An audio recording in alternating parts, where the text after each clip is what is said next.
हरिओम नारायण परमेश्वरा। अहंकार विनाश का कारण। एक विस्तृत विवेचन। अहंकार, जिसे हम अंग्रेजी में ईगो कहते हैं, मानव जीवन का एक ऐसा पक्ष है जो व्यक्ति की पहचान और अस्तित्व को प्रभावित करता है। अहंकार का निर्माण हमारे भीतर मौजूद चेतना, इच्छाओं और बाहरी परिस्थितियों को परिणाम स्वरूप होता है। अहंकार का निर्माण हमारे भीतर मौजूद चेतना, इच्छाओं और बाहरी परिस्थितियों के परिणाम स्वरूप होता है। यह मानव के भीतर आत्मसम्मान और आत्मगौरव को बनाए रखने में मदद करता है, लेकिन जब यह सीमा से अधिक बढ़ जाता है तो यह विनाश का कारण बनता है। अहंकार और आत्मसम्मान में बारीक अंतर। आत्मसम्मान वह गुण है जो आत्म जागरूकता और आत्ममूल्य के आधार पर बनता है। यह व्यक्ति को अपने प्रति सम्मान और आत्मविश्वास प्रदान करता है। वही अहंकार वह मानसिक स्थिति है जहाँ व्यक्ति अपने आप को सबसे श्रेष्ठ मानने लगता है और दूसरों को नीचा समझता है। यही अहंकार अगर समय रहते नियंत्रित ना किया जाए तो विनाश का कारण बनता है। इस प्रवचन में हम अहंकार के कारण, इसके प्रभाव और इसे समाप्त करने के उपायों पर विस्तार से चर्चा करेंगे। अहंकार का मूल कारण। अहंकार का जन्म हमारे मन और मस्तिष्क में हमारी गलत धारणाओं और असंतुलित मानसिक स्थिति के कारण होता है। इसके मुख्य कारण निम्नलिखित हो सकते हैं। 1. अज्ञानता।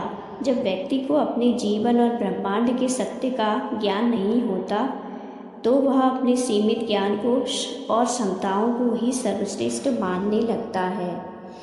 जब व्यक्ति को अपने जीवन और ब्रह्मांड के सत्य का ज्ञान नहीं होता तो वह अपने सीमित ज्ञान और क्षमताओं को ही श्रेष्ठ मानने लगता है। 2. भौतिक संपत्ति का अभिमान। धन, संपत्ति और सांसारिक सुखों का अहंकार व्यक्ति को यह विश्वास दिलाता है कि वह दूसरों से श्रेष्ठ है। 3. सत्ता और शक्ति। जब किसी व्यक्ति को सत्ता, पद या अधिकार प्राप्त होता है तो वह अहंकार के अधीन हो जाता है। 4. ज्ञान और विद्या का गर्व। कई बार विद्या और ज्ञान का अधिक होना भी अहंकार को जन्म देता है। व्यक्ति स्वयं को दूसरों से श्रेष्ठ मानने लगता है और दूसरों के विचारों को तुच्छ समझता है। 5. प्रशंसा और चाटुकारिता। जब कोई व्यक्ति लगातार दूसरों से प्रशंसा प्राप्त करता है तो यह उसके भीतर अहंकार को बढ़ावा देता है। अहंकार के नकारात्मक प्रभाव। अहंकार न केवल व्यक्ति के मानसिक और भावनात्मक संतुलन को बिगाड़ता है, बल्कि यह उसके सामाजिक और आध्यात्मिक जीवन को भी प्रभावित करता है। इसके प्रमुख नकारात्मक प्रभाव इस प्रकार हैं। 1. संबंधों का टूटना। अहंकार के कारण व्यक्ति में दूसरों के प्रति सम्मान और सहानुभूति की कमी हो जाती है। वह अपने रिश्तों को महत्व नहीं देता और अंततः उनके टूटने का कारण बनता है। 2. सामाजिक अलगाव। अहंकारी व्यक्ति का स्वभाव उसे समाज से अलग कर देता है। वह दूसरों की मदद करने के बजाय उन्हें अपने से नीचा समझने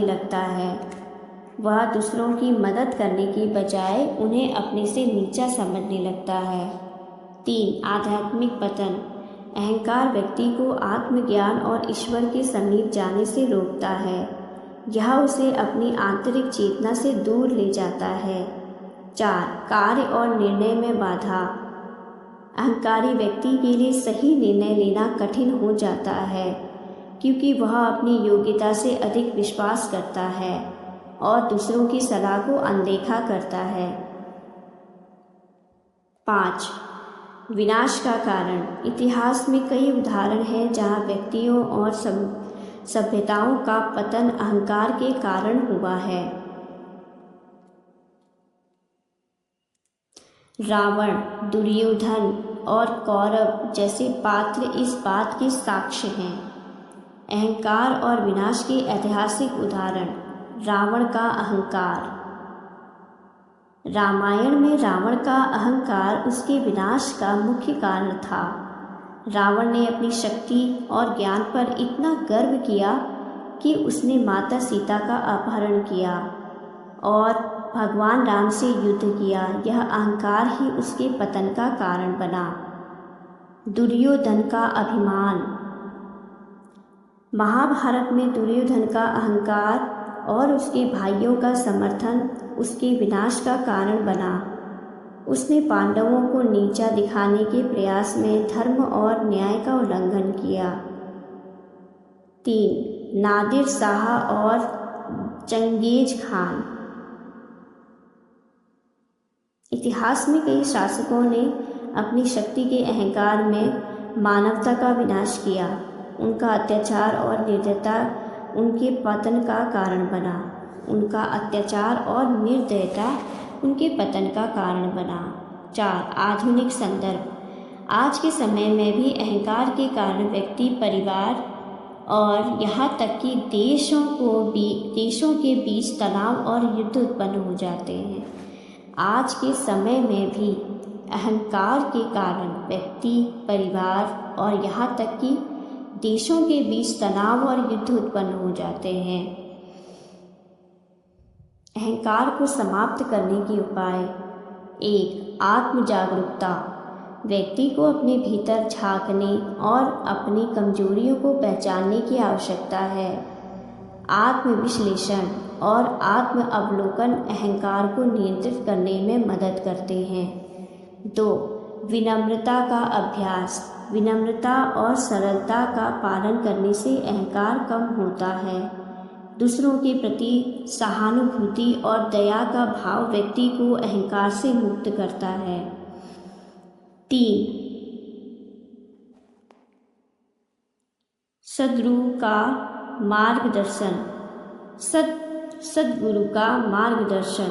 गुरु का आध्यात्मिक शिक्षक की शिक्षा व्यक्ति को अहंकार से मुक्त करने में सहायक होती है। उनकी शिक्षाएं व्यक्ति को सच्चे आत्मज्ञान की ओर प्रेरित करती हैं। 4. ध्यान और योग। ध्यान और योग व्यक्ति के मन और मस्तिष्क को शांत करते हैं। यह अहंकार के प्रभाव को कम करके आंतरिक शांति प्रदान करते हैं। सत्संग और धार्मिक ग्रंथों का अध्ययन। भगवद गीता, रामायण और उपनिषद जैसे ग्रंथों का अध्ययन व्यक्ति को अहंकार के नकारात्मक प्रभाव से अवगत कराता है। सेवा और दान। दूसरों की सेवा करने और अपनी संपत्ति का दान करने से व्यक्ति का अहंकार कम होता है। निष्कर्ष। अहंकार मानव जीवन का एक ऐसा पहलू है जो सही दिशा में नियंत्रित ना होने पर विनाश का कारण बनता है। यह व्यक्ति को समाज, धर्म और स्वयं से दूर कर देता है। लेकिन सही मार्गदर्शन, आत्म जागरूकता और विनम्रता से इसे समाप्त किया जा सकता है। अहंकार से मुक्त होकर ही व्यक्ति सच्चे सुख, शांति और आत्मज्ञान को प्राप्त कर सकता है। जैसा कि संत कबीर ने कहा है, जब मैं था तब हरि नहीं, अब हरि है मैं नाही। सब अंधियारी मिट गया, सब अंधियारा मिट गया, जब दीपक देखा माही। यह परिणाम हमें सिखाती है, यह पंक्तियाँ हमें सिखाती हैं कि अहंकार को त्याग कर हम ईश्वर और सच्चे आत्म सुख की ओर अग्रसर हो सकते हैं।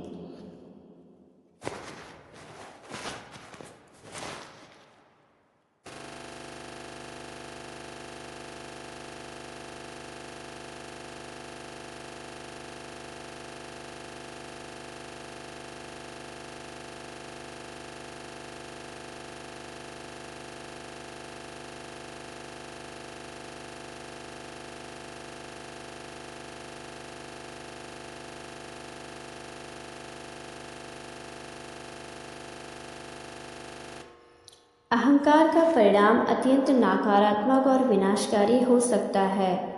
अहंकार एक ऐसी मानसिक अवस्था है जो व्यक्ति को अपने आप को दूसरों से श्रेष्ठ मानने पर मजबूर करती है। यह न केवल व्यक्ति से व्यक्तिगत जीवन में समस्याएं उत्पन्न करता है, बल्कि समाज और संबंधों को प्रभावित करता है। एक आध्यात्मिक दृष्टिकोण से अहंकार का परिणाम। अहंकार व्यक्ति को आध्यात्मिक उन्नति से वंचित कर देता है। जब व्यक्ति अपने अहंकार में डूबा होता है तो वह ईश्वर, सत्य और आत्मा से दूर हो जाता है। भगवत गीता में कहा गया है, अहंकारम बलम दर्प कामम क्रोधम च संक्षिताः। यह श्लोक बताता है कि अहंकार और दर्प व्यक्ति को अज्ञान और अंधकार की ओर ले जाते हैं। अहंकार और दर्प व्यक्ति को अज्ञान और अंधकार की ओर ले जाते हैं। अहंकार के कारण व्यक्ति अपने वास्तविक स्वरूप को भूल जाता है और आत्म साक्षात्कार से वंचित रह जाता है। समाज पर अहंकार का प्रभाव। अहंकारी व्यक्ति समाज में दूसरों के प्रति संवेदनशीलता और सहानुभूति खो देता है। वह अपने लाभ के लिए दूसरों का अपमान कर सकता है और सामाजिक बंधनों को तोड़ सकता है। ऐसे व्यक्ति की प्रतिष्ठा धीरे धीरे समाप्त हो जाती है और लोग उससे दूरी बना लेते हैं। रिश्तों पर असर। अहंकार रिश्तों को तोड़ने में सबसे बड़ी भूमिका निभाता है। जब व्यक्ति अपने अहंकार के कारण दूसरों की भावनाओं और विचारों की कद्र नहीं करता तो संबंधों में कटुता उत्पन्न होती है। अहंकार प्रेम, विश्वास और आपसी सम्मान को समाप्त कर देता है।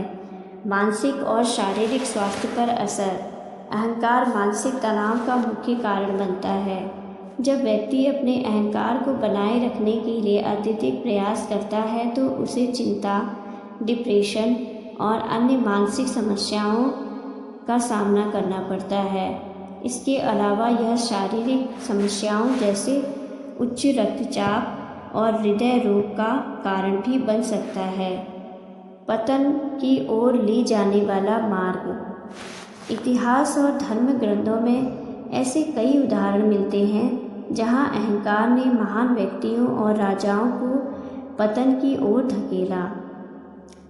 जैसे रावण का अहंकार। रावण अपने ज्ञान और शक्ति पर गर्व करता था, लेकिन उसके अहंकार ने उसे विनाश की ओर ले गया। दुर्योधन का अहंकार। महाभारत में दुर्योधन का अहंकार ही कुरुक्षेत्र के युद्ध का मुख्य कारण बना। ज्ञान और विनम्रता का अभाव।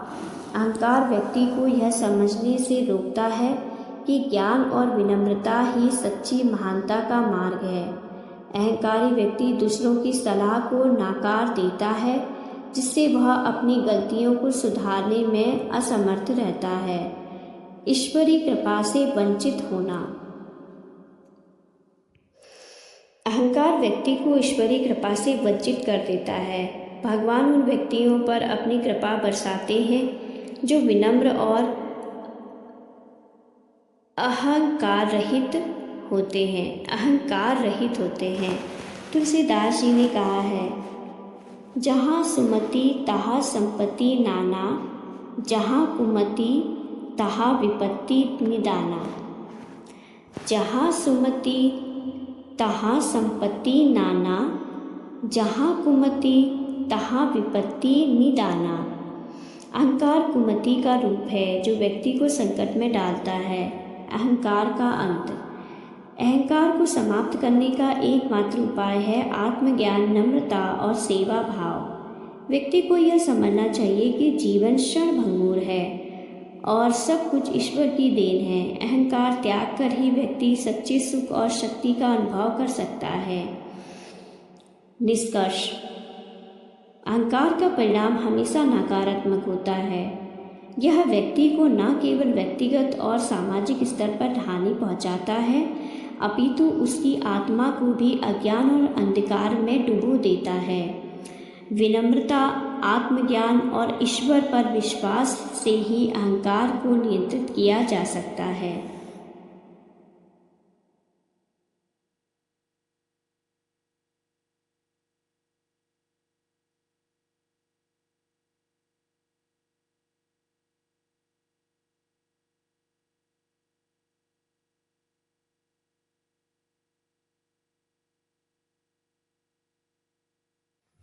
श्रीमद् भगवद गीता में भगवान श्री कृष्ण ने अहंकार को मानव जीवन की एक महत्वपूर्ण बाधा के रूप में वर्णित किया है। अहंकार न केवल आत्मा की उन्नति में बाधा डालता है, बल्कि यह व्यक्ति को मोह, माया और अज्ञान के जाल में फंसाकर उसके सच्चे उद्देश्य से भटकाता है। श्री कृष्ण ने गीता के विभिन्न अध्यायों में अहंकार से मुक्त होने और आत्मज्ञान प्राप्त करने के मार्ग को विस्तार से समझाया है। अहंकार की परिभाषा और उसका प्रभाव। श्री कृष्ण के अनुसार अहंकार व्यक्ति का वह झूठा परिचय है जो उसे अपने वास्तविक स्वरूप अर्थात आत्मा से अलग कर देता है। यह अहंकार व्यक्ति को यह विश्वास दिलाता है कि वो शरीर, मन और बुद्धि है, जबकि वह इन सबसे परे चैतन्य और शुद्ध आत्मा है। अहंकार का उदय तब होता है जब व्यक्ति मैं और मेरा के विचार में उलझ जाता है। जब व्यक्ति मैं और मेरा के विचार में उलझ जाता है, यही कारण है कि वह अपनी क्षमताओं, संपत्तियों और उपलब्धियों को अपना मानकर उन पर गर्व करता है। श्री कृष्ण इसे माया का प्रभाव बताते हैं। श्री कृष्ण इसे माया का प्रभाव बताते हैं जो व्यक्ति को सत्य से दूर ले जाता है। गीता में अहंकार का स्वरूप का वर्णन। भगवद गीता में अहंकार को त्रिगुणमयी प्रकृति अर्थात सत्व, रजस और तमस के अंतर्गत समझाया गया है। श्री कृष्ण कहते हैं कि जब व्यक्ति अहंकार के प्रभाव में होता है तो वह अपने कर्तव्यों और धर्म से विमुख हो जाता है। यह अहंकार व्यक्ति को क्रोध, लोभ और मोह में बांध देता है, जिससे वह अधर्म के मार्ग पर चल पड़ता है। अहंकार से मुक्त होने का मार्ग। श्री कृष्ण ने गीता में अहंकार से मुक्त होने के लिए कई मार्ग बताए। निस्वार्थ कर्मयोग। श्री कृष्ण ने कर्मयोग के माध्यम से अहंकार को त्याग का मार्ग बताया है। जब व्यक्ति अपने कार्यों को फल की इच्छा से रहित होकर ईश्वर को अर्पित करता है तो वह अहंकार से मुक्त हो सकता है। गीता में कहा, कर्मेणवाधिकारस्ते मा फलेषु कदाचन। इसका अर्थ है कि व्यक्ति को अपने कार्यों का अधिकार है, लेकिन उसके फलों का अधिकार नहीं। भक्ति योग के माध्यम से व्यक्ति अहंकार को समाप्त कर सकता है। जब व्यक्ति अपनी संपूर्ण निष्ठा और प्रेम के साथ भगवान को समर्पित हो जाता है तो उसका अहंकार स्वतः समाप्त हो जाता है। श्री कृष्ण कहते हैं, मन मना भव मद भक्तो मदाची मां नमस्कुरु। इसका तात्पर्य है कि व्यक्ति को अपने मन और कर्म भगवान को समर्पित करने चाहिए। ज्ञान योग में अहंकार का नाश ज्ञान के प्रयास से होता है। श्री कृष्ण कहते हैं कि आत्मा अजर, अमर और अनादि है। जब व्यक्ति इस सत्य को जान लेता है तो उसका मैं और मेरा का भाव समाप्त हो जाता है। समता भाव। श्री कृष्ण के अनुसार जो व्यक्ति सुख, दुख, लाभ, हानि और मान अपमान में सम रहता है वह अहंकार से मुक्त हो जाता है। यह समता का भाव व्यक्ति को संसार के द्वंद्वों से ऊपर उठने में मदद करता है। अहंकार और आध्यात्मिक उन्नति। श्री कृष्ण ने स्पष्ट किया है कि जब तक अहंकार का पूर्णतः नाश नहीं होता तब तक आत्मज्ञान और मोक्ष की प्राप्ति असंभव है। अहंकार ही वह दीवार है जो आत्मा और परमात्मा के मिलन में बाधा डालती है। अहंकार ही वह दीवार है जो आत्मा और परमात्मा के मिलन में बाधा डालती है। गीता में कहा गया है, ज्ञानी और भक्त वही है जो अहंकार और ममता का त्याग करता है। अहंकार के परिणाम श्री कृष्ण ने बताया कि अहंकार व्यक्ति को अज्ञान और अधर्म की ओर ले जाता है। यह मनुष्य को स्वार्थी और क्रोधपूर्ण बनाता है, जिससे वह अपने वास्तविक कर्तव्यों से विमुख हो जाता है। इसके परिणाम स्वरूप वह दुख, अशांति और पाप के चक्र में फंसता रहता है। गीता का संदेश भगवान श्री कृष्ण ने अर्जुन को अहंकार का त्याग कर अपना कर्तव्य निभाने का उपदेश दिया। उन्होंने समझाया कि आत्मा अमर है और इस संसार में हर कार्य ईश्वर की इच्छा से होता है। इसलिए किसी भी कार्य को अहंकार करना इसीलिए किसी भी कार्य का अहंकार करना अनुचित है। अहंकार से मुक्त होकर जब व्यक्ति समर्पण और निस्वार्थ भाव से ईश्वर की शरण में जाता है, अहंकार से मुक्त होकर जब व्यक्ति समर्पण और निस्वार्थ भाव से ईश्वर की शरण में जाता है तो वह मोक्ष प्राप्त कर सकता है। श्री कृष्ण का यह संदेश हमें सिखाता है कि अहंकार केवल बंधन का कारण है और इसका त्याग ही सच्चे सुख और शांति का मार्ग है। निष्कर्ष, भगवत गीता में अहंकार को त्यागने और आत्मा की शुद्धि के स्वरूप को पहचानने का मार्ग बताया गया है। अहंकार से मुक्त होकर ही व्यक्ति आध्यात्मिक उन्नति कर सकता है। भगवान श्री कृष्ण का यह उपदेश केवल अर्जुन के लिए नहीं अपितु पूरे मानव समाज के लिए प्रेरणा स्रोत है।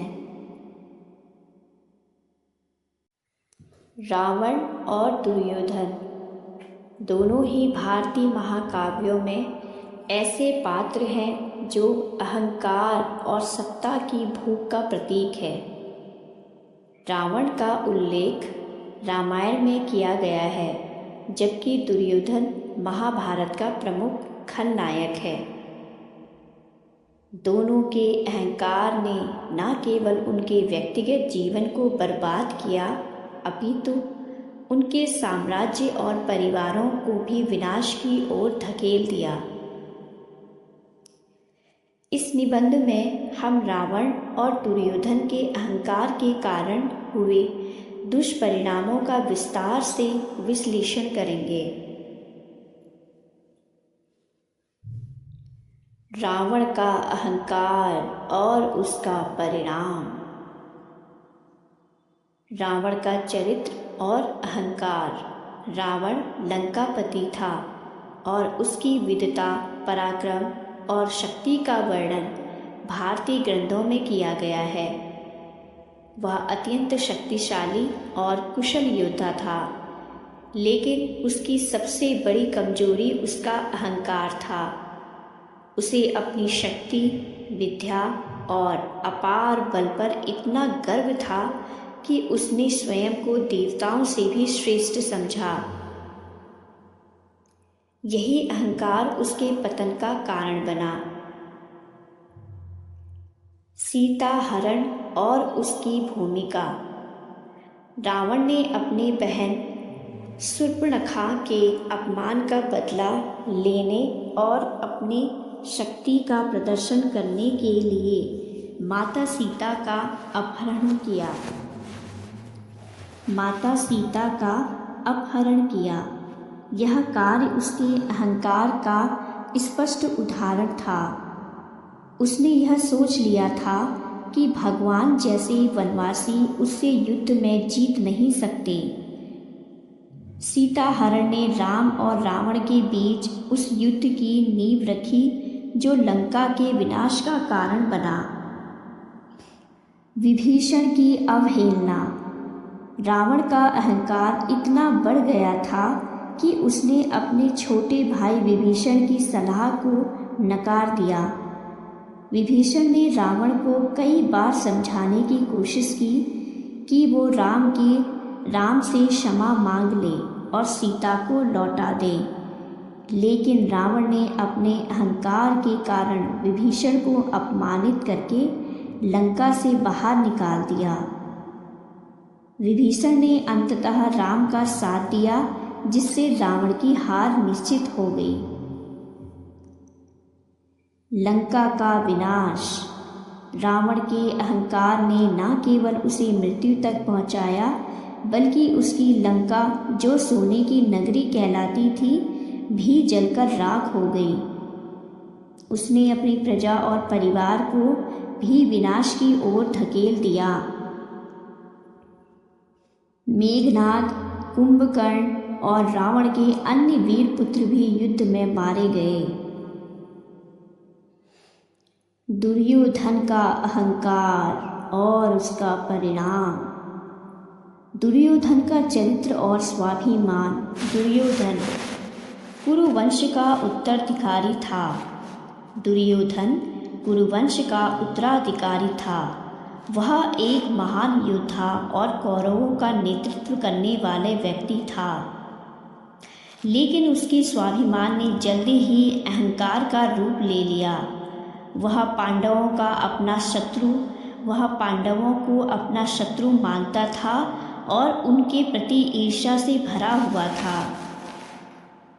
जुए का खेल और द्रौपदी का अपमान। दुर्योधन ने अपने मामा शकुनी की चालाकी से युधिष्ठिर को जुए में हराकर पांडवों को वनवास पर भेजा। उसने द्रौपदी का अपमान करते हुए उसकी साड़ी खींचने की कोशिश की।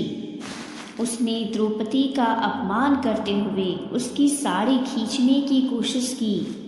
यह कृत्य उसके अहंकार का चरम था। द्रौपदी का अपमान महाभारत युद्ध का प्रमुख कारण बना। भीष्म और द्रोण की अवज्ञा। दुर्योधन ने भीष्म पितामह, गुरु द्रोणाचार्य और विदुर जैसे बुद्धिमान लोगों की सलाह को हमेशा नज़रअंदाज किया। उसके अहंकार ने उसे अपने परिवार के बुजुर्गों और गुरुओं का सम्मान करना भी नहीं सिखाया। उन्होंने बार बार उसे पांडवों से समझौता करने के लिए कहा, लेकिन उसने उनकी बातों को ठुकरा दिया। महाभारत युद्ध और विनाश। दुर्योधन के अहंकार ने कौरवों और पांडवों के बीच महाभारत युद्ध को अपरिहार्य बना दिया। इस युद्ध में लाखों सैनिक मारे गए और कौरव वंश का अंत हो गया। दुर्योधन के सभी भाई मारे गए और अंत में वह स्वयं भीम द्वारा गदा युद्ध में मारा गया। अहंकार के दुष्परिणाम। व्यक्तिगत विनाश। रावण और दुर्योधन दोनों ने अपने अहंकार के कारण अपने जीवन को समाप्त कर दिया। परिवार का विनाश। रावण के परिवार में उसके पुत्र और भाई मारे गए, जबकि दुर्योधन के सभी 100 भाई महाभारत युद्ध में मारे गए। साम्राज्य का पतन। रावण की लंका जलकर राख हो गई और कुरु साम्राज्य का अस्तित्व समाप्त हो गया। धार्मिक और नैतिक पतन। इन दोनों पात्रों ने अपने अहंकार के कारण धार्मिक और नैतिक मूल्यों की अनदेखी की। निष्कर्ष। रावण और दुर्योधन के अहंकार ने यह सिद्ध कर दिया कि अहंकार व्यक्ति के पतन का सबसे बड़ा कारण है। चाहे कोई कितना भी शक्तिशाली, बुद्धिमान या धनी क्यों ना हो, यदि वह अहंकार से ग्रसित हो जाता है तो उसका विनाश निश्चित है।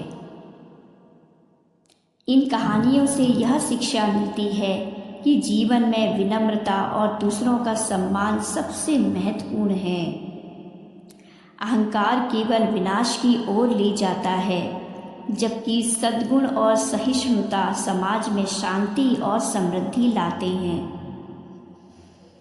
इसके साथ ही मैं मीना शाही अपनी वीडियो समाप्त करती हूँ और आशा करती हूँ मेरे सभी भाई बहनों, मेरे मित्रगणों को मेरी ये वीडियो अत्यंत पसंद आएगी और प्लीज़ मेरे इस चैनल को लाइक, कमेंट और सब्सक्राइब करना ना भूलें। धन्यवाद।